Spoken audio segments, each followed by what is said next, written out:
Hey everybody, what's up? Checking out PGA 2K25. It's been a couple weeks since it came out, and I can say I've played it a bit. And here's my thoughts on it. So first of all, you've got your My Players, and just a heads up, when you go into play, if you are not connected to the internet, then Quick Play,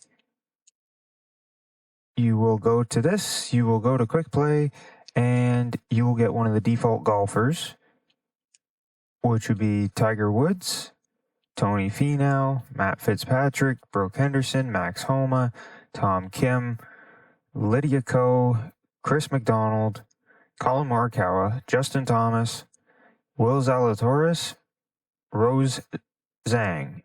Those are the only ones. You can't use your own if you're not connected to the internet. So that's a bit of a bummer.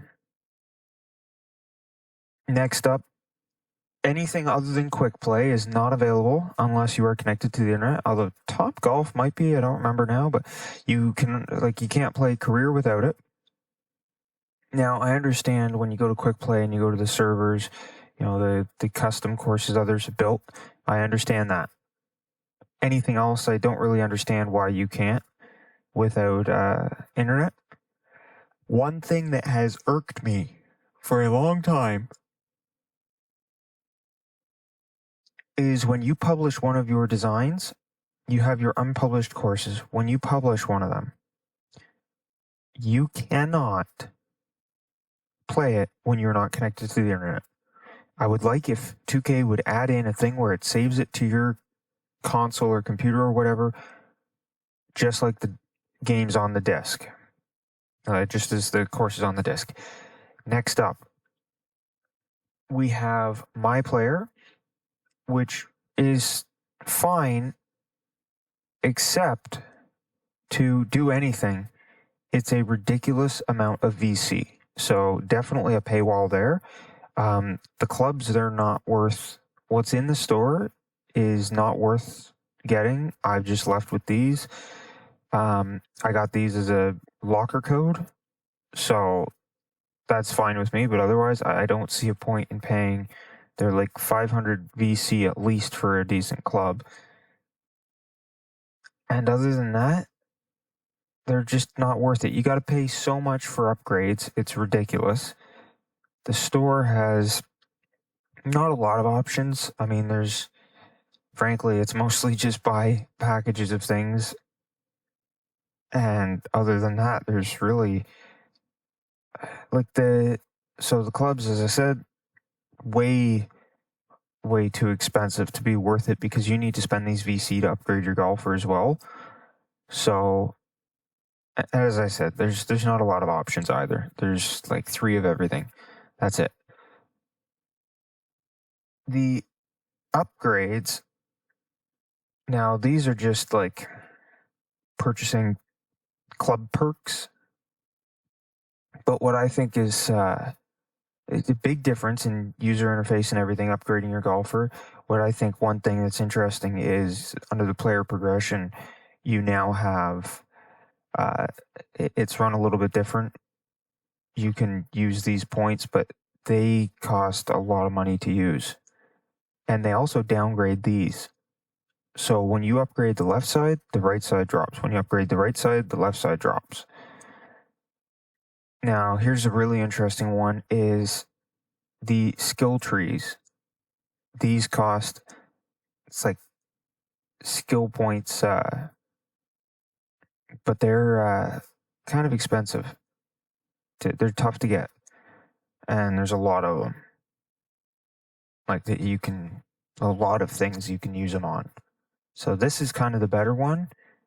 But as I said, the attributes, a ridiculous amount of VC when you look at the cost of like the clubs and stuff. If you want to buy anything else, they're way too expensive. It's like 900 VC for a shirt. And you need them for that player progression. Now, as I said, you come into here, the clubs, everything else. If you come into the clothes, $9.35 for a simple Tiger Woods Sunday red shirt, and then it's like $500, $300 for these. They're not easy to earn, and you need them for upgrading your golfer. So buying anything in the store is literally pointless because those don't do anything.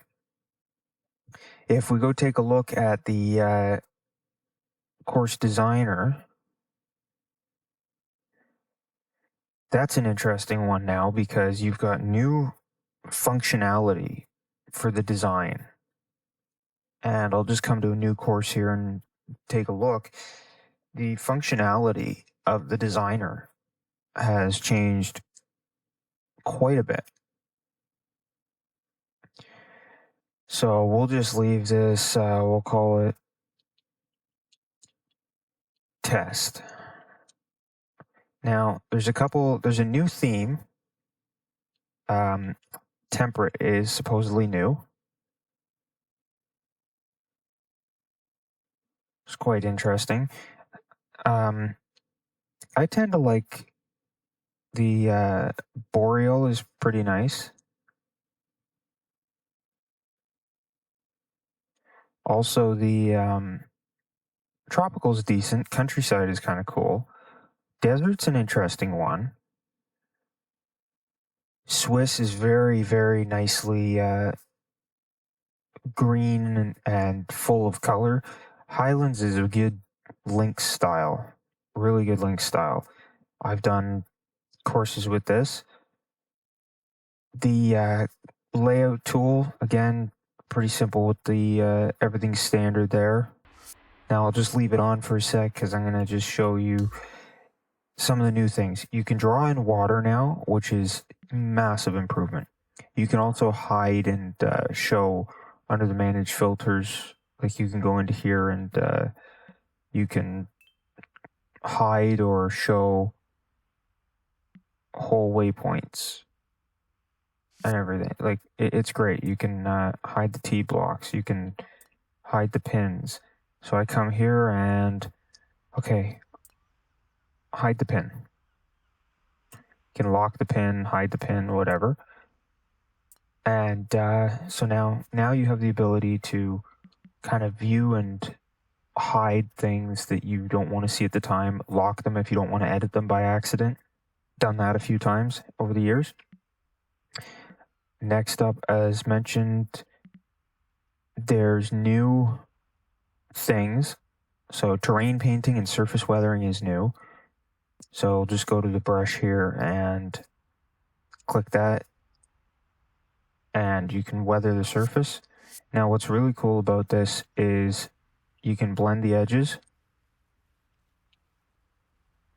and then you can also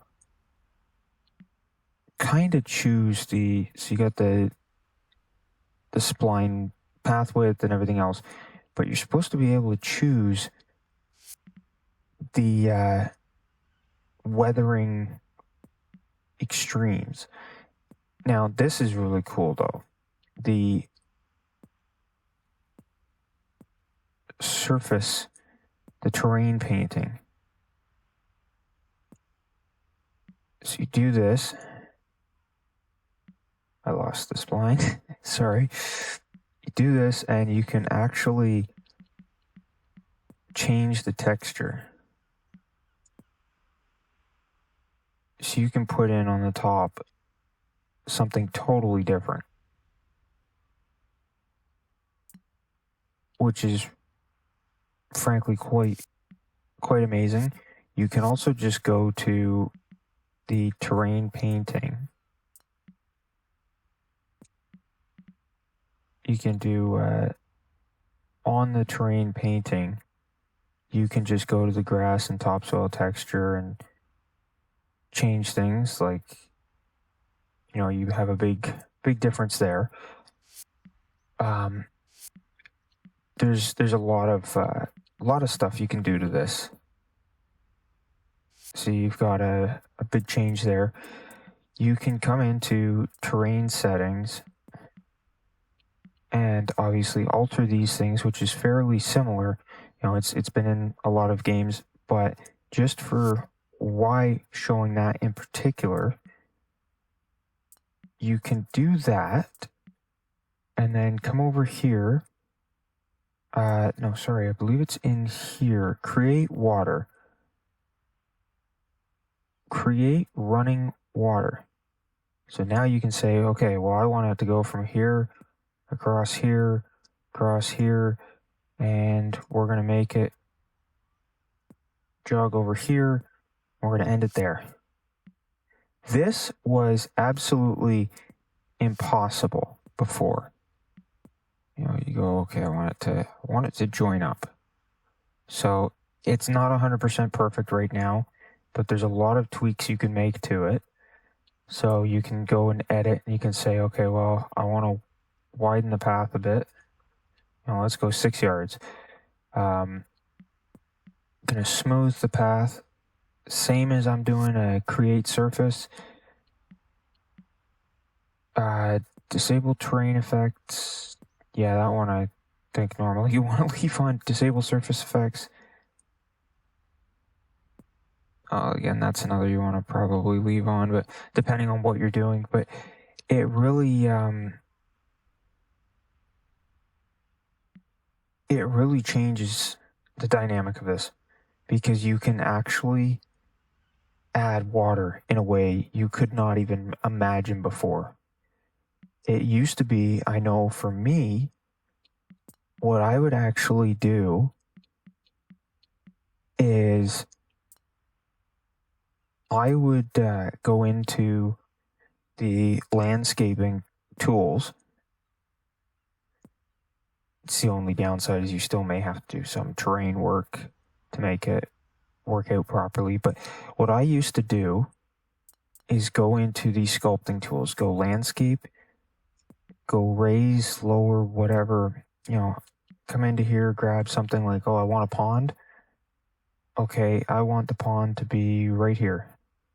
Do that, drop it down. Okay, I can see the water there. Awesome. That's now my pond, and I'll just have to find a way to work with it. Or I'd go into this and say, okay, well, I want a stream running across. Okay, we're going to make this. We're going to bring it across, do this. And here we go. And this is my body of water reaching across as kind of a lake. And then I'd bring the ground down around it if I wanted. And the other thing is I would work with the given water on a course when I set up a design and pick the theme. If I wanted a lot of water, I would pick something that had more water to begin with, crank up the water, work around it, kind of do that kind of stuff. And that's changed substantially now. Also, something else new is you go into edit holes, you can select camera type. Now, I never used a place camera tool because you just kind of place it, you can raise it, lower it, turn it, whatever. But I actually don't use that very often. I use the free camera to set up. And so just an idea, you can actually put a couple in sequence. And you can do this for 4 different types of situations. So your options are for a new event intro, which is the beginning of an event before you start the round. Menu background, which I'm not 100% sure on, but I think it's literally when you just go to the start menu or something. New lower third, kind of just here and there. And the pre-hole camera. So you can do that before every hole, which is awesome. Now, what's really cool is when you then go into this, you can put one camera and then it's just stationary image. But when you've got multiple cameras like this, we're just going to crank the speed up so that you can just see in the time. You can actually make the camera move. You can have it tilt up, tilt down, depending on where you do the image, which is why I prefer to do the previewed image. You can then add it to whichever camera situations you want. You can add more camera setups, more cameras to that. The more cameras you put on the course, the more variation you can have. You can also turn on advanced, which gives you step settings, sequence settings, all that kind of stuff, which can be good. You can turn on and off the crowd during the camera. So if you want to show the camera with the crowd or the camera without the crowd, that's up to you. But it gives you quite a bit of freedom. The only thing I'd say is I'd still like to see in the terrain settings, landscape and terrain, is a smooth tool so that I can come in and use the landscape and make a steady downhill as opposed to using flat and having to go, okay, let me do this piece by piece. Oh, here we go. Here we go. Here we go. Okay. Smoothed it out a bit. I'd rather be able to just either tilt the flatten tool so that it's facing along the depth of this hill. Cool. Now let me smooth it out that way. Or have a smooth tool where I can just grab a section and smooth it out so that I have more of a flat space, but not messing too much with the natural grounds for the greens and the fairways and everything else. That would be a big help. And the other thing is just a free fly camera like you've got on PC. Would like that to come to console so I can take whatever pictures I want to take of my course in full freeform without any markings on the course, just as if it's being shown on TV. Other than that, the course design has become substantially better. One of the massive features for this one is if you come over to a sand trap, you now have a lip on the sand trap, which was not there for the longest time. So if we go in to the bunker settings, previously you could do firmness, texture, bunker roll, whatever. But a new thing this year is high-res bunker stamping. This is massive. You turn it off. This is what the bunkers used to be like. It used to be strictly like this, and you would have to use landscaping, raise and flatten to shape your bunkers at all. And I know it was a big pain at times because the ball would just roll straight through the bunker. Now you can do this, which gives you the chance to change the depth of the bunker, its base depth. You can change the lip depth, which, as you can see, makes a big difference depending on what you're trying to do. You can change the bunker lip start, so it starts higher up or it starts lower down, making a bit of a rounded rough there, and the bunker lip steepness, which can overall just change how rough it is to get out of that bunker right there. Massive additions. The only downside is it does it for all the bunkers, so you can't just do it to one right now. It does it. It's a global setting, but it's a massive improvement from bunker work just 2 years ago on 2K23. That's all the big things with Course Designer. So I'm just going to come out of here and show you the only real issues with the playing. This is the only kind of issue I have with it. So going to quick play, I'm just going to go to new local. There's a new swing mechanic, which is okay. It takes a little bit of getting used to. No big deal. The issue, though, is the contrast and brightness are ridiculous, and there's no way to adjust it. As I said, you can't really play offline anything other than what's on the disc. You can do some settings here. Normally, time of day is time of day is there sometimes isn't.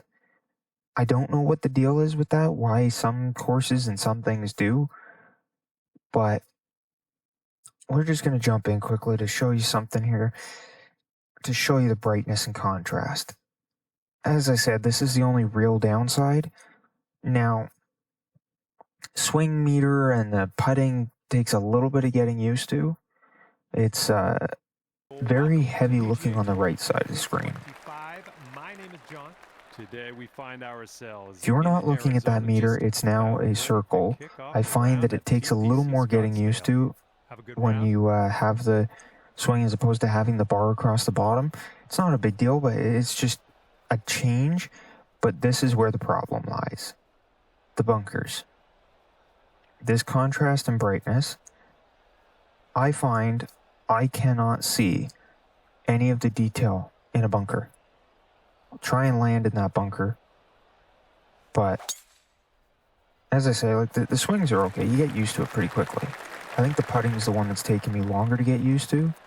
So if I come into here, there is incredible detail in the bunkers this year. I cannot see it.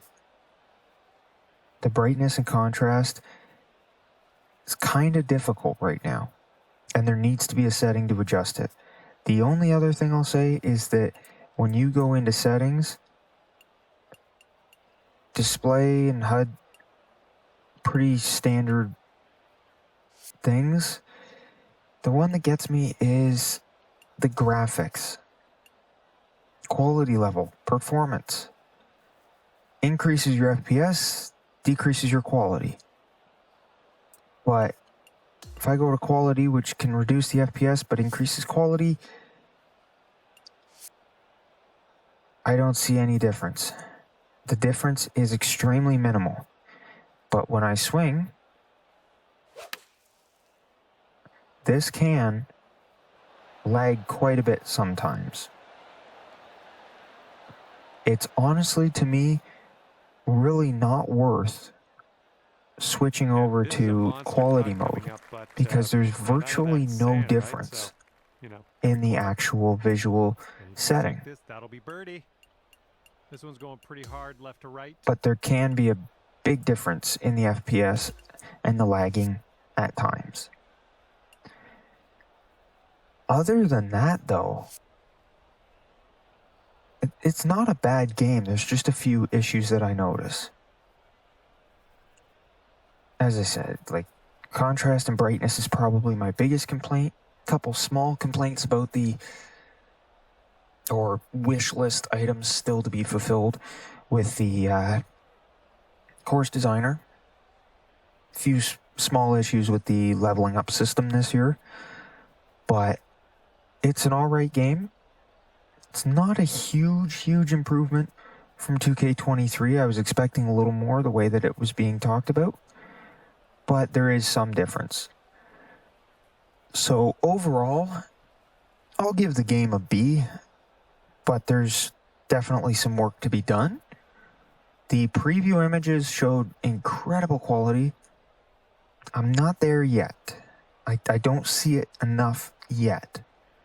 But having said that, they also have the ability to kind of edit the images to get the proper brightness and contrast to see all that detail, so maybe that is all there, but I'm just not seeing it, and it can be hard on the eyes, especially when you land in some of the bunkers. So make your decision on it after seeing reviews, and maybe you want it, maybe you want to try it for free first. It's often on sale or free trial. I'd always say maybe do the free trial if you're not sure, but otherwise, comment below, let me know what you think. Let me know what your thoughts on getting it were. If you decided to get it, if you decided not to, let me know. Let me know what you were thinking. Otherwise, though, thanks for checking out the review, and just watch me miss a putt here to send you off. That is my biggest kicker, is I keep under swinging. Thanks again, and hope you enjoyed it.